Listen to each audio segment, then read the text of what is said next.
Bismillahirrahmanirrahim. Assalamualaikum warahmatullahi wabarakatuh.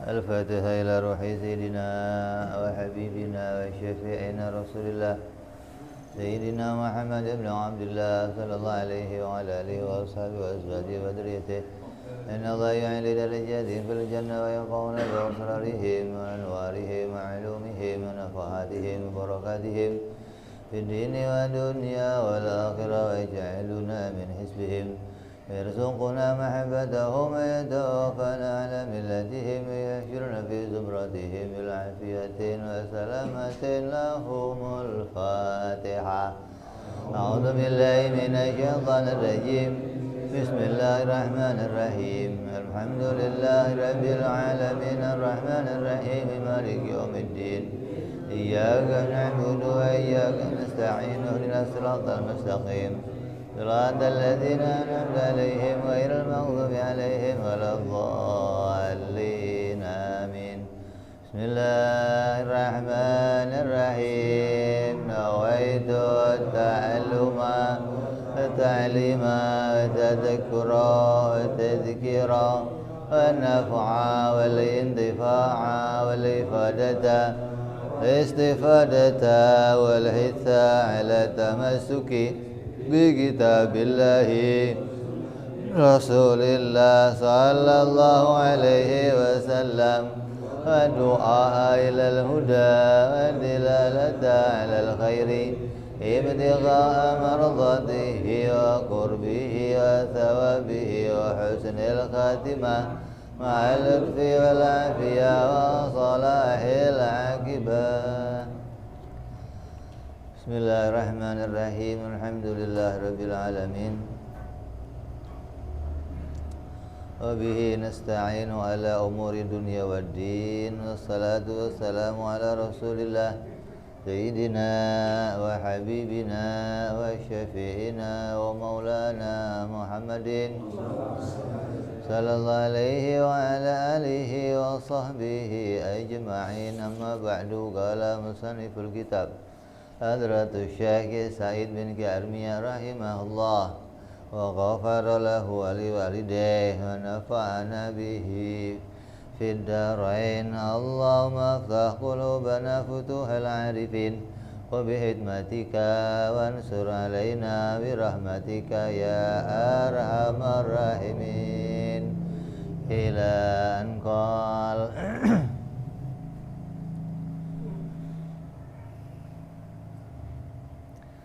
selesai kita membahas sifat para rasul, iman kepada sifat-sifat para rasul. Yang wajib ada 4, yang mustahil ada 4, yang jaiz ada 1, lawannya 1, jumlahnya 10.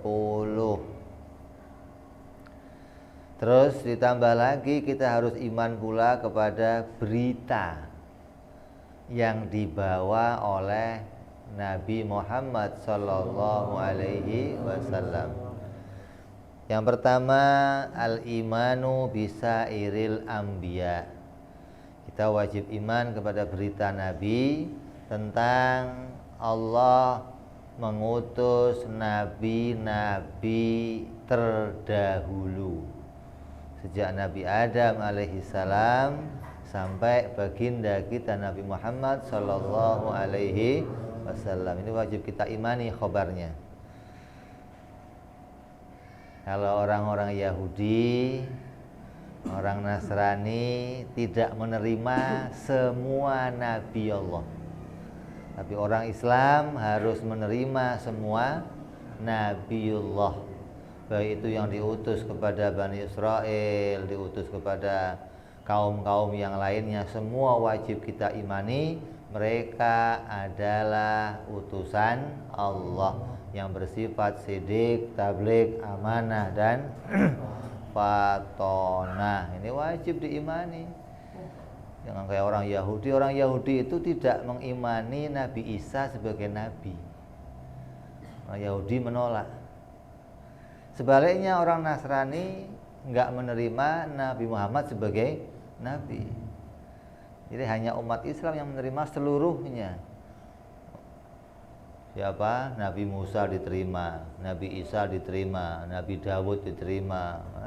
Tidak ada nabi yang ditolak oleh umat Islam. Tapi memang umat Islam jarang menggunakan nama-nama nabi-nabi terdahulu. Samuel ada? Nama orang Islam ada Samuel? Nama orang Islam Samuel ada enggak? Padahal nama nabi itu. Hah? Samsudin ada ya?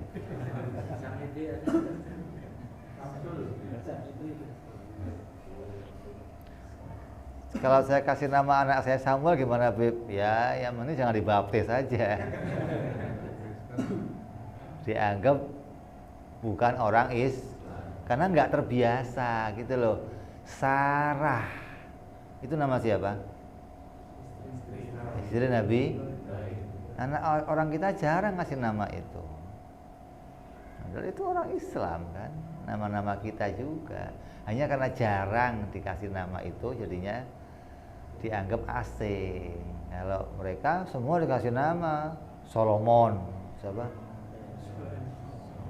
Ada David, ada Joseph, ada lagi Mikael, Gabriel.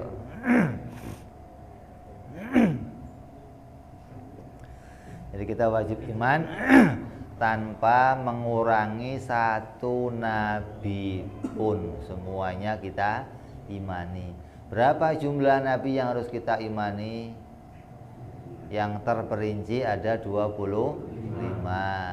Adapun yang global, yang umum, jumlahnya tidak kita ketahui karena ada yang Allah beritakan, ada yang Allah tidak beritakan, hingga kita nggak bisa memberikan jumlah secara tertentu untuk seluruhnya gitu loh. Paling hanya ada ancer-ancer jumlahnya Rasul seperti jumlah pasukan Badar berapa? 313. Ulama ada yang mengatakan 314, ada yang mengatakan 315, ada yang mengatakan 313. Itu kan berarti khilaf. Kita nggak bisa nentuin sekian, ntar nambahin atau mengurangi. Jumlahnya Nabi ada berapa seluruhnya? Dikatakan sama dengan jumlahnya para sahabat, 124.000 Nabi. Dunia sejak zaman Nabi Adam sampai terakhir Nabi kita itu jumlahnya Nabi 124.000, disamakan dengan jumlah sahabat Nabi, disamakan pula dengan jumlahnya wali-wali setiap zaman. Jadi setiap zaman wali itu jumlahnya 124.000 wali. Ada wali Nukoba, Nujaba, ada Autar, ada Abdal, ada Autob, ada Kutub, ada ratusan macam wali, ada Masjidub, ada ini wali-wali semua. Mati satu langsung digantikan. Makanya kamu daftar, barangkali jadi pengganti wali gitu kan.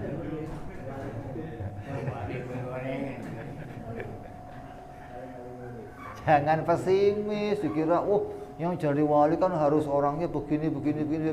Itu kriterianya. Tapi kalau Allah mau ngangkat siapa saja hamba yang Allah kehendaki bisa saja. Syaratnya apa? Ngerti tauhid. Ini ngaji ini sebagai pendaftaran jadi walinya Allah. Nggak ada wali nggak bertauhid, nggak ada. Ngaji tauhid dulu, baru bisa siap-siap untuk jadi walinya Allah. Terus setelah iman kepada para nabi, yang kedua imanu bisairil malaikat, iman kepada para malaikat. Wa Allah mempunyai hamba yang bernama malaikat yang taat selalu, selamanya, tidak pernah berbuat maksiat. Mereka orang-orang hamba-hamba yang maksum. Malaikat itu tingkatnya seperti Nabi, juga maksum, dijaga oleh Allah dari kesalahan, tidak pernah melakukan kesalahan. Malaikat punya tugas yang bermacam-macam, artinya ibadahnya malaikat macam-macam, nggak seperti ibadahnya kita sama. Kalau waktu siang ya sholat duhur semua, sore asar semua, malam maghrib isya semua, rata sedunia sama ibadahnya. Kalau malaikat beda-beda. Ada yang sujud dari mulai diciptakan sujud udah nggak bangun-bangun lagi. Ada yang rukuk sampai kiamat rukuk terus. Ada yang tawaf ya tawaf terus. Ada yang bagian nulis aja. Ada yang nyabut nyawa aja. Ada yang bagiannya keliling-keliling di surga. Ada bagiannya ngurusin neraka. Tugasnya nggak berganti-ganti itu aja. Ini bedanya malaikat dengan manusia. Kalau manusia jin ibadahnya masih sama, tapi kalau malaikat enggak. Terus bentuknya malaikat juga berbeda-beda, enggak sama. Artinya enggak sama itu ada yang kecil, ada yang gede banget, ada yang bentuknya bermacam-macam, ada yang gelantungan di mana? Jenggot. Kalau kamu wudhu, netes apa? Jenggotnya, maka malaikat gelantungan di wudhu kamu itu untuk jadi makhluk yang kemudian berzikir memintakan ampun kepada hamba-hambanya Allah. Kalau nggak punya jenggot gimana, Beb? Tenang aja, nggak apa-apa.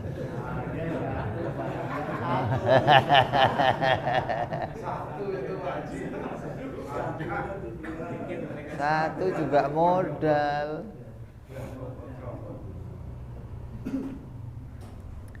Terus wajib kita imani malaikat bukan laki, bukan perempuan, tidak makan, tidak minum, tidak tidur, tidak mati sampai nanti hari kiamat. Mereka taat kepada Allah tanpa pernah melakukan kemaksiatan.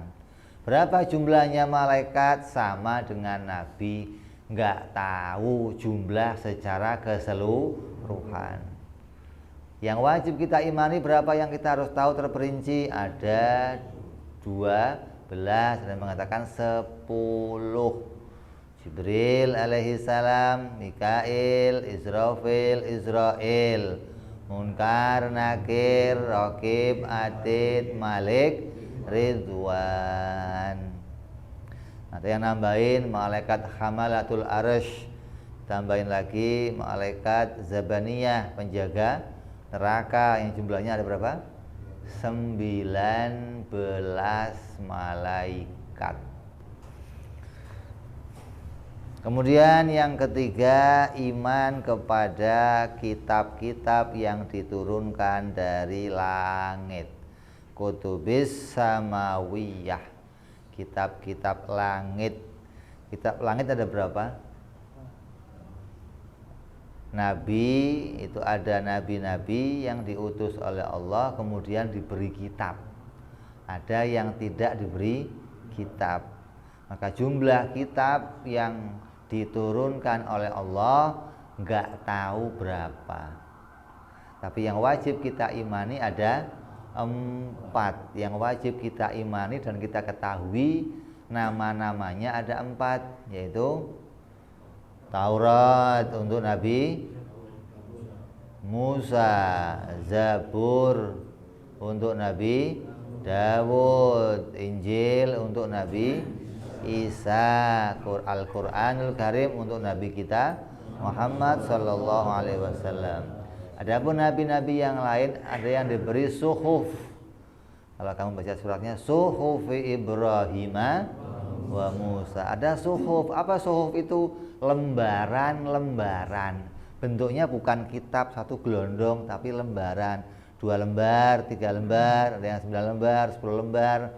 Diberi oleh Allah, isinya juga sama, hukum-hukum dan berita-berita tentang perintah-perintah Allah Subhanahu wa ta'ala. Maka kita nggak tahu secara spesifik berapa jumlahnya suhuf dan kitab, nggak ngerti.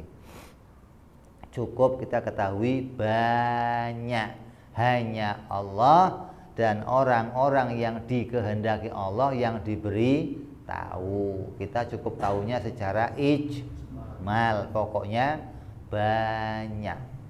Yang terperinci ada 4 yang wajib kita imani. Dan semua kitab-kitab itu adalah kitab yang hak, isinya benar, isinya memberitakan tentang Allah Subhanahu wa ta'ala dan perintah-perintahnya Allah Subhanahu wa ta'ala. Maka kitab-kitab tersebut harus kita muliakan. Semua kitab-kitab itu terhimpun, disempurnakan oleh Allah menjadi satu di dalam Al-Quran. Makanya kalau ada sekarang Injil, Taurat, Zabur yang asli, kita tidak diperintahkan membacanya, disuruh simpen, kasih minyak wangi, jadikan jimat. Yang kita diperintah membaca dan jadi panutan apa? Kitab Al-Quran. Maka jangan mengikuti pendapat-pendapat dari kitab selain Al-Quran. Maka sekarang ada orang-orang aneh yang mengatakan Quran itu harusnya dikasih footnote, catatan kaki, penjelasan. Lah yang jelasin siapa? Yang jelasin Injil, Taurat, dan Zabur. Ini orang-orang aneh malah mundur.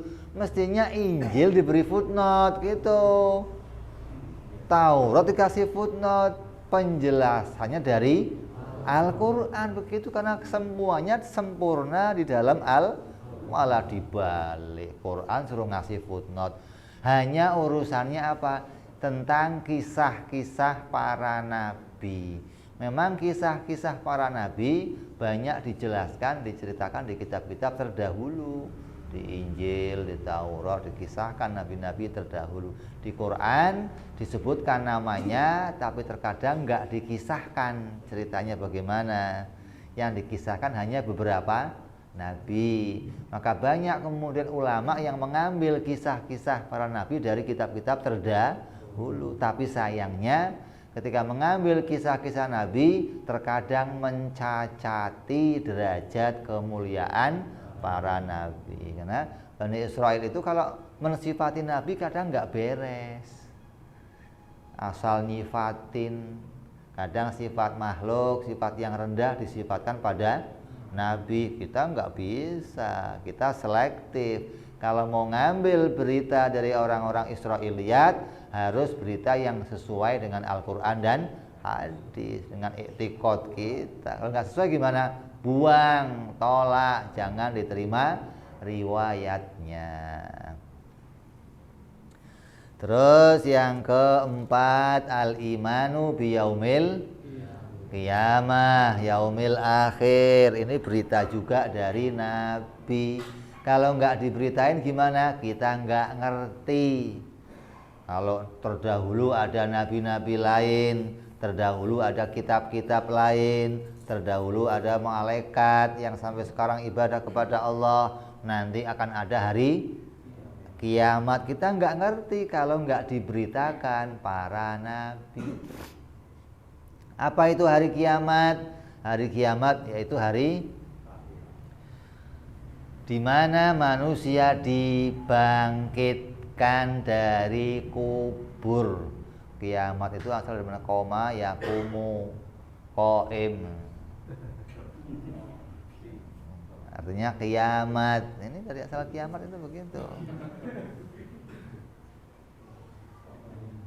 Jadi dibangkitkan dari kematiannya, dari kuburnya, semua dibangkitkan kembali untuk apa? Untuk dihitung amal kebaikannya di dunia. Apabila amal yang baiknya banyak, maka disegerakan dengan rahmat Allah, anugerah Allah masuk ke dalam surga. Kalau amal buruknya yang banyak, terserah Allah. Itu kalau Allah berkehendak akan diampuni. Kalau Allah nggak berkehendak, diserahkan malaikat Malik, diserahkan Zabaniyah, diapain? digelitikin ente. Ini hari kiamat. Ada yang mengatakan pula hari akhir. Apa maknanya hari akhir? Yaitu hari di mana hari itu hari terakhir, sudah nggak ada hari lagi. Yang namanya hari itu apa? Hari itu siang malam, pergantian siang dan lah. Setelah nanti kiamat, setelah hari akhir itu nggak ada lagi siang malam. Adanya apa? Adanya terang. Nggak ada siang, nggak ada malam, adanya terang. Kamu di dalam ruangan ditutup rapet, kasih lampu, siang atau malam itu? Terang gitu doang, nggak ngerti siang, nggak ngerti malam, mau nggak jalan-jalan, lampunya di situ aja, nggak jalan-jalan, bagaimana siang malam? Lah ketika nggak ada siang malam berarti nggak ada hari, nggak ada hitungan ini hari apa, Senin, Selasa, Rabu, nggak ada. Gimana ngitungnya? Oh, nggak ada patokannya. Makanya Allah jadikan bulan dan bintang, matahari diantaranya untuk perhitungan waktu. Ya, ada yang menghitung pakai bulan, ada yang hitung pakai matahari. Nah setelah hari kiamat nanti nggak ada lagi yang demikian. Jadi boleh disebut hari kiamat, boleh disebut hari akhir. Kalau kiamat maknanya dibangkitkan. Kalau yaumil akhir maknanya tidak ada hari lagi setelah hari tersebut.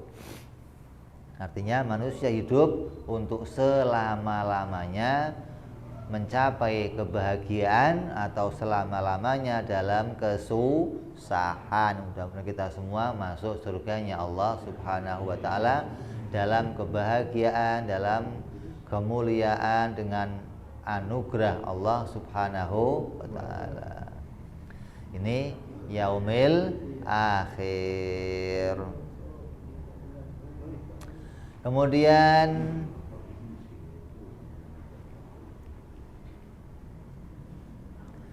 diwajibkan juga kepada orang yang telah dewasa, telah berakal, telah balik, laki-laki dan perempuan, untuk meyakini, untuk mengetahui bahwa Nabi Muhammad sallallahu alaihi wasallam dilahirkan di kota Makkah. Nih, harus kenal tentang sejarah hidup Nabi Muhammad. Makanya para guru-guru itu sudah buatin lagu ya agar anak-anak kita apa ya. Sering kan anak-anak kita baca itu apa? Rohatil ya. Rohatil atyaru kasdu ya. Fatimah apa? Abdullah nama ayahnya, Aminah ibundanya, Khadijah istri tersetia, Fatimah putri tercinta. Itu harus tahu itu sampai nanti selesainya tentang keadaan atau keluarganya Nabi Muhammad sallallahu alaihi wasallam. Siapa nama anak-anak beliau, siapa istri-istri beliau, siapa sahabat-sahabat terdekat beliau, bagaimana kisah hidup kemuliaannya. Ini akan membuat kita menjadi orang yang tambah cinta dan tambah mau berbakti, tambah mau takzim hormat kepada Nabi Muhammad sallallahu alaihi wasallam. Kalau nggak kenal ya nggak bisa sayang kita, nggak kenal nggak bisa takzim kita pada Rasulullah. Seperti orang-orang Wahabi, orang-orang yang nggak senang sama memuliakan Nabi Muhammad sallallahu alaihi wasallam, dianggap berlebihan, seperti mengucapkan Sayyidina berlebihan, seperti baca maulid dianggap berlebihan, seperti ziarah kuburnya dianggap berlebihan. Ini karena tidak mengenal bagaimana seharusnya seorang umat bersikap kepada para nabinya. Kalau kita tambah kenal, maka akan bisa bersikap dengan benar. Rasulullah dilahirkan di kota Makkah. Kenapa yang dipilih kota Makkah? Kok yang dipilih Allah Makkah nggak Bogor gitu loh? Makkah itu banyak hikmah dipilihnya kota Makkah. Satu, nggak ada apa-apa yang dibanggakan di Makkah, nggak ada. Bangunan ataupun hutan ataupun danau atau puncak gunung yang indah nggak ada di Mekah, nggak ada. Gersang tandus, orang kesono mati tadinya. Nah terus kok ditaruh situ Nabi kenapa? Agar kalau orang ke Mekah yang diingat hanya Nabi Muhammad SAW, nggak yang lainnya, nggak. Karena nggak ada lagi keindahan yang lain. Kalau ditaruh di Bogor bisa ketipu, mau ke puncak dulu, baru ziarah. Nih puncaknya diduluin. Kenapa? Ada keindahan lain selain tempatnya, ada puncak gunungnya, ada air terjunnya, ada pantai yang indah, ada sungai yang indah. Di Mekah nggak ada. Maka dipilihlah kota Mekah sebagai tempat lahir beliau, dan dipilih pula kota Madinatul Munawwarah sebagai tempat dikuburkannya beliau. Diutus Nabi Muhammad menjadi Rasul di kota Makkah. Usia 40 tahun beliau masih di kota Makkah. Sampai usia berapa? 53 tahun baru hijrah ke Madinah. Kemudian berdakwah di kota Madinah, mulailah mendirikan negara Islam. Sampai negara Islam masyhur sampai ke negeri-negeri yang lain, sampai ke negeri Syam, sampai ke negeri-negeri yang mana tersebarnya Islam sampai kepada ke seluruh dunia. Dimulai dari kota Mekah, dilanjutkan ke kota Madinah. Dan di Madinah Nabi sakit dan dikuburkan pula Nabi hingga meninggal di kota Madinah, dan dikuburkan Rasulullah di kota Madinah di rumah istri beliau Siti Aisyah radhiyallahu anha. Jadi ketika beliau sakit, para istrinya rapat. Ini yang mau ngerawat siapa? Ente rapat nggak? Budi sakit kemarin, yang ngerawat siapa? Nggak rapat nggak? Budi dilempar-lempar sono, lempar sini. Tapi dirapatkan yang mau ngerawat siapa? Akhirnya sepakat semua dirawat di rumah Siti Aisyah, dan jatah gilirnya pun direlakan. Kenapa? Karena kondisinya dalam keadaan sakit. Lalu sampai beberapa hari hingga beliau meninggal di rumahnya Siti Aisyah radhiyallahu an, dan dikuburkan di kamar Siti Aisyah. Kenapa? Nabi tidak dikubur di tempat lain kecuali di tempat beliau meninggal. Kalau meninggal di situ, dikubur di situ. Itu sejarahnya semua nabi itu dimuliakan oleh Allah demikian, hingga mereka dijadikan meninggal di tempat yang telah disiapkan oleh Allah untuk dimuliakan di tempat tersebut. Jadi enggak ada nabi meninggal di gotong-gotong, enggak ada. Makanya kamu kalau mati di gotong bid'ah itu, ikut siapa tahu kamu. Kubur di kamar kamu juga.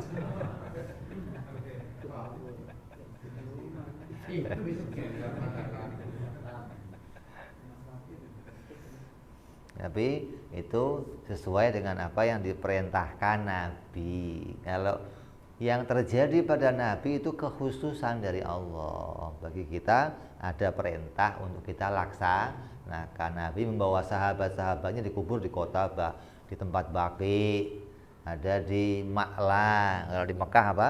Ma'la. Di Madinah Baqi, ada yang dikubur di Uhud. Nabi sering kali ziarah ke sana, sering ziarah ke Uhud, sering ziarah ke Baqi, ziarah ke tempat-tempat sahabat-sahabat beliau. Ini karena di tempat-tempat itu beliau mendoakan mereka. Ini wajib kita ketahui secara detail. Kalau mau tahu detailnya maka baca kitab sejarahnya Nabi Muhammad Sallallahu Alaihi Wasallam. Ada Syama'il Muhammadiyah, sifat-sifatnya Nabi Muhammad. Ada sejarah-sejarah kitab-kitab yang lain, tinggal dibaca. Artinya jangan hanya baca-baca kitab-kitab yang enggak bermanfaat. Beli kitab sejarah Nabi, baca bolak-balik hingga kita kenal kepada Rasulullah Sallallahu Alaihi Wasallam. Berapa anak beliau? 17. Anak Rasulullah berapa? 7. 4 perempuan, 3 laki-laki. Berapa istri beliau? Hafal biasanya. Istri beliau berapa? 9 yang hidup setelah beliau. 2 orang meninggal sebelum beliau. Jadi semuanya berapa?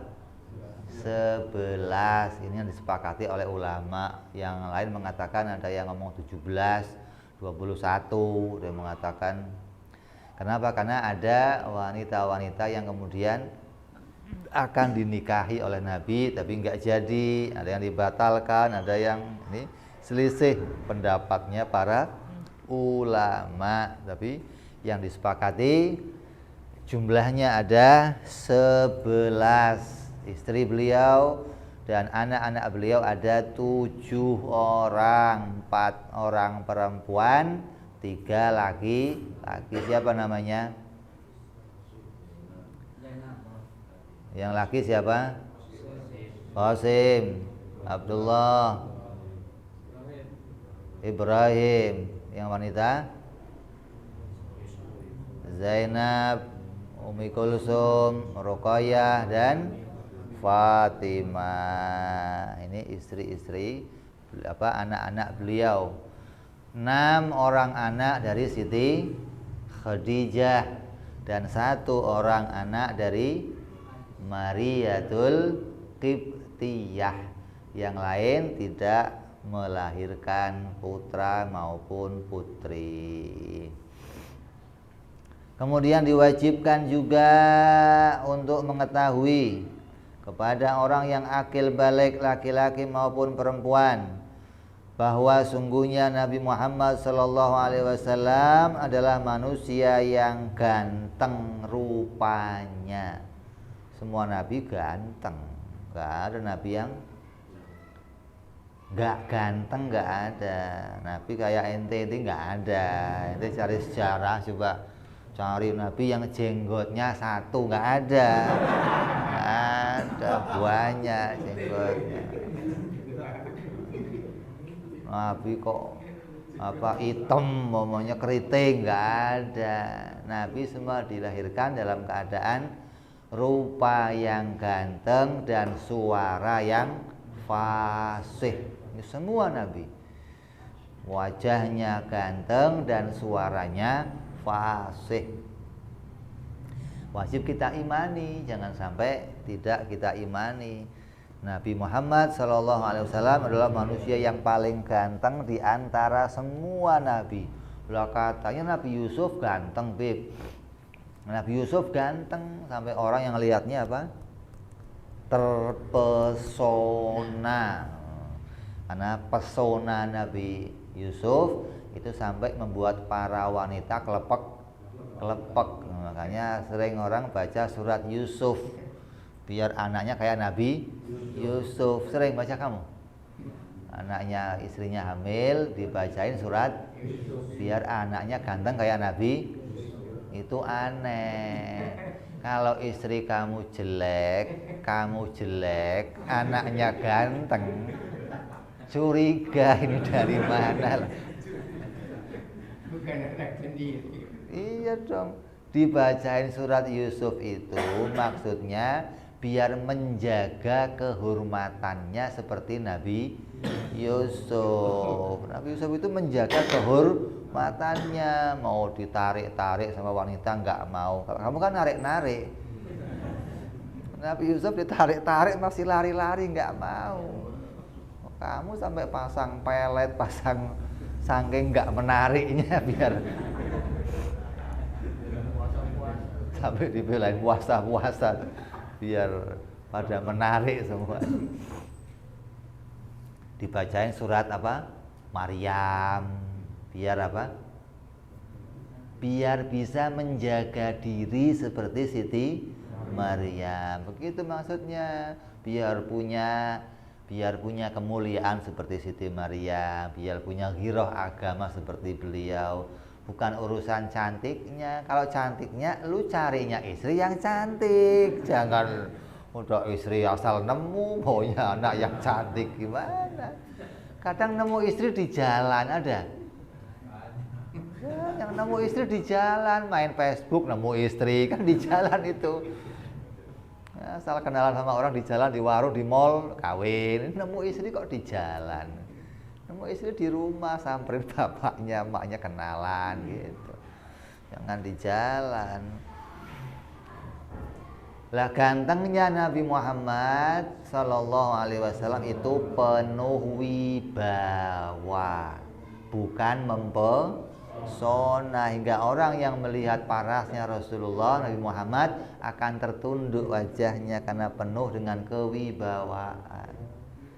Jangankan Nabi Muhammad Sallallahu Alaihi Wasallam, ayah-ayahnya Nabi, kakek-kakeknya Nabi itu semuanya dipakai rebutan oleh perempuan di zamannya.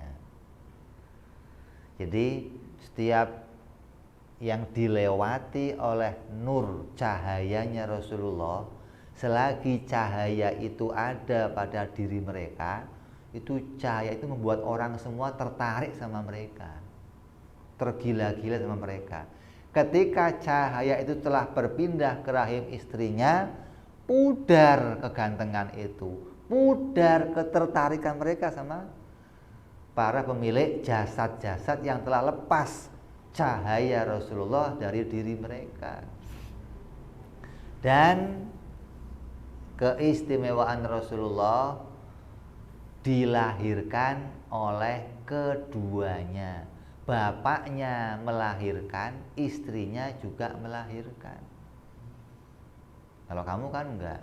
Coba kamu tanya bapak kamu, Pak, waktu pertama kali hubungan sama emak itu biar saya jadi tanggal berapa Pak? Tahu nggak bapak kamu? Tahu nggak? Apal? Apal. Rasulullah tahu. Setiap kakek-kakeknya, setiap ayah-ayahnya sejak Nabi Muhammad, sejak Nabi Adam tahu. Ketika cahaya yang ada pada diri Nabi Adam pindah ke Nabi Syis, Nabi Adam merasakannya ada sesuatu yang keluar dari tubuhnya. Bapaknya merasakan melahirkan Rasulullah. Ketika cahaya itu pindah, dia tahu redup dirinya, pudar cahaya dirinya, kurang kegantengannya. Kenapa? Cahayanya telah pindah ke rahim istrinya. Begitupun berikutnya sampai ke kakek-kakek beliau. Ketika ayah beliau hubungan sama ibunya, sama Siti Aminah, maka merasakan ketika cahaya itu sudah mulai pindah ke rahimnya Siti Aminah. Dia merasakan ada sesuatu yang hilang dari dirinya. Bagian kemuliaan yang dia rasakan sejak lahir hilang ketika dipindah oleh Allah ke rahim istrinya. Ini hanya Rasulullah Shallallahu Alaihi Wasallam yang dilahirkan 2 kali. Lahirnya berapa? 2 kali. Lahir dari bapaknya disadari dan lahir dari ibunya disadari. Ini keistimewaan Rasulullah Shallallahu Alaihi Wasallam. Kalau kita kan enggak, yang nyadarin kelahiran kita ya istri atau ibu kita yang ngeden ya, yang merasakan sakit, merasakan. Kalau Nabi Rasul tidak ada ibunya para Rasul yang merasakan kesusahan ketika mengandung para Rasul. Tandanya apa? Para Nabi itu diciptakan bukan untuk nyusahin. Hamilnya saja nggak susah, nggak pakai nyidam, nggak pakai. Kalau ibu kita lahirnya kamu masih di dalam aja udah belum keluar, udah cari mangga muda. Kadang tengah malam minta dawet, mau cari di mana dawet itu? Tengah malam minta dawet. Udah mintanya mangga, nggak mau yang beli, minta yang nyolong lagi, kan repot. Pokoknya minta mangga tapi yang nyolong, kalau beli nggak mau. Aduh, gimana? Ini kadang masih di perut udah. Nah kalau lahir ya begini jadinya.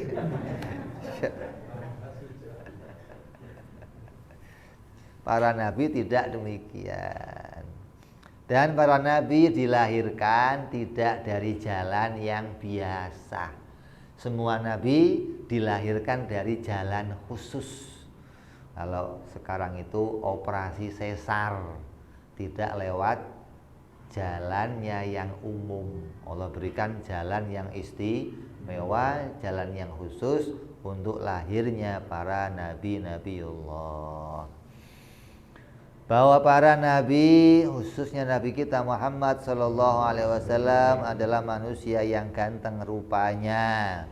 Kulit beliau putih agak kemerahan.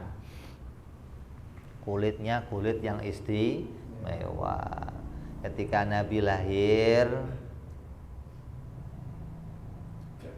maka jasad beliau dibawa oleh malaikat Jibril. Datang malaikat Jibril membawa jasad beliau, yang mana ibundanya memasukkan beliau ke dalam kamar. Ketika di kamar, diambil oleh malaikat Jibril, dikelilingkan ke dunia bagian barat semua, ditunjukkan ke seluruh makhluk. Pernah nggak kalian lihat bayi kayak begini? Semuanya tidak pernah melihat begitu istimewanya bayinya Rasulullah. Sampai dibawa lagi keliling ke dunia bagian timur, semua keliling, ditunjukkan hingga seluruh makhluk kenal. Ini loh yang ditunggu-tunggu, ini loh Ratu Piningit, ini loh penyelamat dunia, ini loh manusia yang menjadi nabi penutup dari semua para nabi, diperkenalkan ke seluruh alam semesta.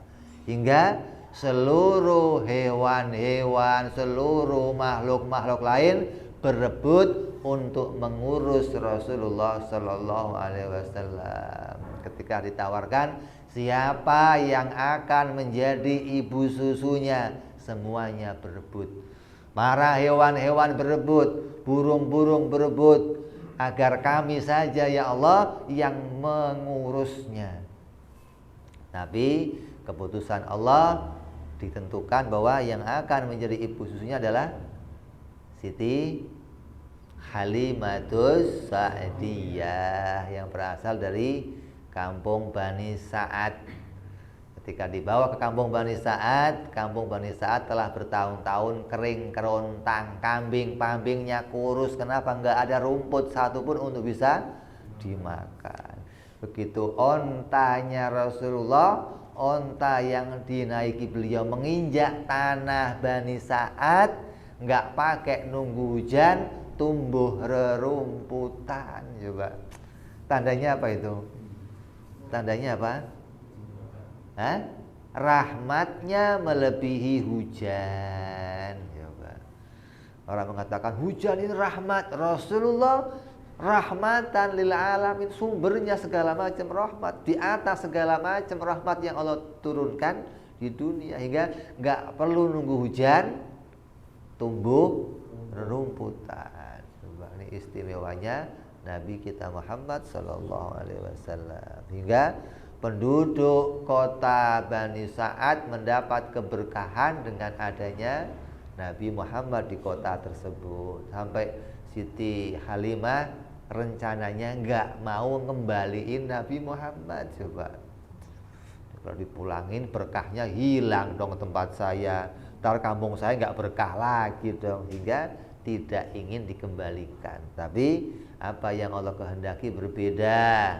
Apa? Allah jadikan malaikat Jibril dan Israel datang untuk melakukan pembelahan dada Nabi Muhammad yang disaksikan oleh anak-anak kecil.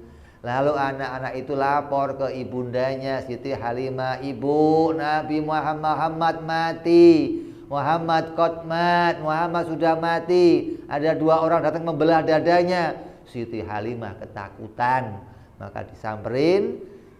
Ternyata Rasulullah sedang sendirian dengan keadaan muka yang pucat pasi. Lalu dibawanya ke rumah, dirapikan pakaiannya, dikirim kembali ke kota Mekah. Dia takut kalau terjadi apa-apa saya harus berhadapan sama Bani Hashim. Ini yang menakutkan Siti Halimah hingga dikembalikan kepada beliau. Terus beliau gagah perawakannya. Nabi ini macam-macam. Ada yang kurus tinggi, ada yang sport. Nabi yang paling tubuhnya kayak orang fitness, apa namanya itu? Six-pack. Kalau kamu apa? 7-pack. Ganjil 1. Kasih 7 ganjil. Yang paling tubuhnya sport itu Nabi Musa alaihissalam. Tapi Nabi Musa senantiasa pakai baju yang kendor menutupi dirinya hingga orang nggak melihat bagaimana tubuhnya. Ada lagi Nabi yang ganteng, Nabi Allah Yusuf yang terkenal gantengnya dengan penuh pesona. Ada lagi Nabi yang seperti Nabi kita Muhammad SAW. Artinya fisiknya para Nabi berbeda-beda. Tidak terlalu tinggi dan tidak terlalu pendek. Tinggi banget ya enggak, pendek juga enggak. Kalau diukur Nabi Muhammad SAW dengan Sayyidina Umar, diukur pakai meteran ini, tinggi Sayyidina Umar. Tapi kalau jalan bareng, tinggi Nabi Muhammad. Coba kalau jajaran, tinggi Rasulullah. Kalau duduk bareng, tinggi Rasulullah.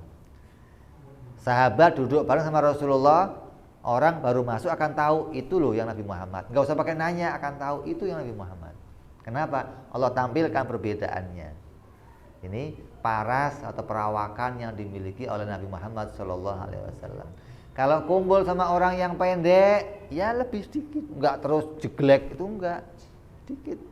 Kumpul sama orang yang tinggi, Nabi lebih tinggi. Kalau dia jalan, semua tidak bisa mendahulunya. Walaupun berlari masih di belakang Rasulullah. Rasulullah kalau jalan kayak orang turun dari gunung, cep.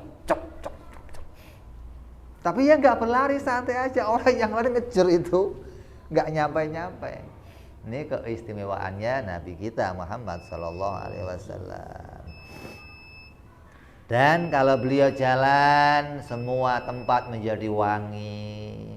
Kalau beliau masuk ke rumah, rumah menjadi wangi, dipenuhi wewangian Nabi Muhammad SAW. Kalau beliau tidur di siang hari di rumah istri beliau, maka akan mengucur keringat dari leher beliau. Kalau istrinya akan ngambil botol diwadain, akan ngambil setempat yang diambil keringat itu kemudian disimpan ke satu wadah yang nanti untuk wewangian istrinya. Keringatnya wangi. Istri Pak Haji pernah begitu? Pernah? Istri pernah?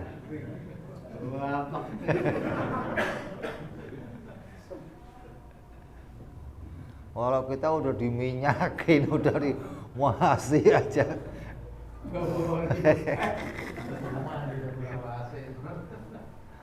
Ya Allah.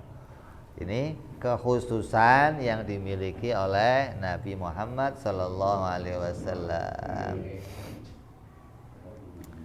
Kemudian Nabi Muhammad Sallallahu Alaihi Wasallam menjadi penutup para nabi. Artinya tidak akan ada nabi lagi yang menggantikan beliau. Artinya nabi yang turun untuk memberikan atau untuk mengganti syariah beliau nggak akan ada lagi sampai nanti hari kiamat. Adapun turunnya Nabi Isa alaihissalam, maka Nabi Isa turun untuk melanjutkan syariah Nabi Muhammad sallallahu alaihi wasallam.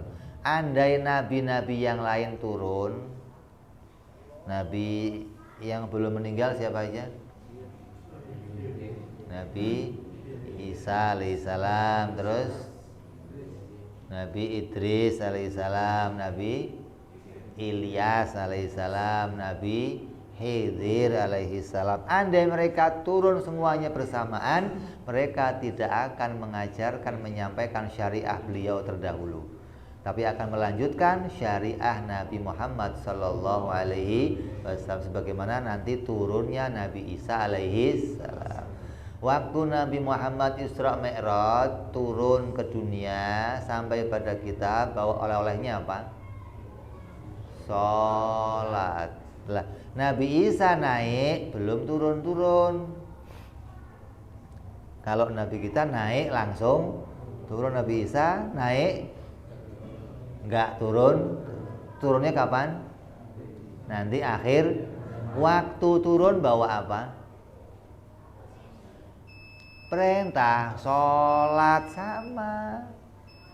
Karena waktu turun beliau menjalankan syariah Nabi Muhammad sallallahu alaihi wasallam, maka yang akan diajarkan kepada umatnya sholat, puasa, zakat, haji sebagaimana syariahnya Nabi Muhammad sallallahu alaihi wasallam. Dalam hadis yang sahih, ketika Nabi Isa turun, yang pertama dikerjakan adalah pergi ke kota Mekkah. Untuk apa?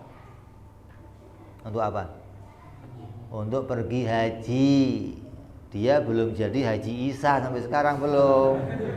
Yang lain udah haji, Haji Muhammad, Haji Ibrahim, Haji Musa, udah haji semua. Yang belum haji cuma Nabi Isa alaihissalam. Maka Nabi Isa nanti turun, maka pertama akan mengerjakan ibadah haji di kota Mekkah. Selesai haji, beliau menjalankan perjalanan ke kota Madinah. Untuk apa? Untuk ziarah kepada Nabi Muhammad sallallahu alaihi wasallam. Maka ini diantara dalil kita bahwa kita boleh pergi ke suatu tempat dengan tujuan ziarah. Mana buktinya? Nabi Isa melakukannya. Dari kota Mekah beliau ke kota Madinah untuk berziarah ke makamnya Nabi Muhammad sallallahu alaihi wasallam. Jadi kalau mengatakan ziarah ke makam Rasul bid'ah, perjalanannya bid'ah, berarti Nabi Isa ngelakuin bid'ah. Karena Nabi Isa akan melakukan itu semua, perjalanan yang jauh untuk berziarah ke makam Nabi Muhammad sallallahu alaihi wasallam. Ini dalil kita. Jadi jangan ragu untuk melakukan perjalanan untuk pergi ziarah ke makamnya para nabi, khususnya Nabi kita Muhammad sallallahu alaihi wasallam.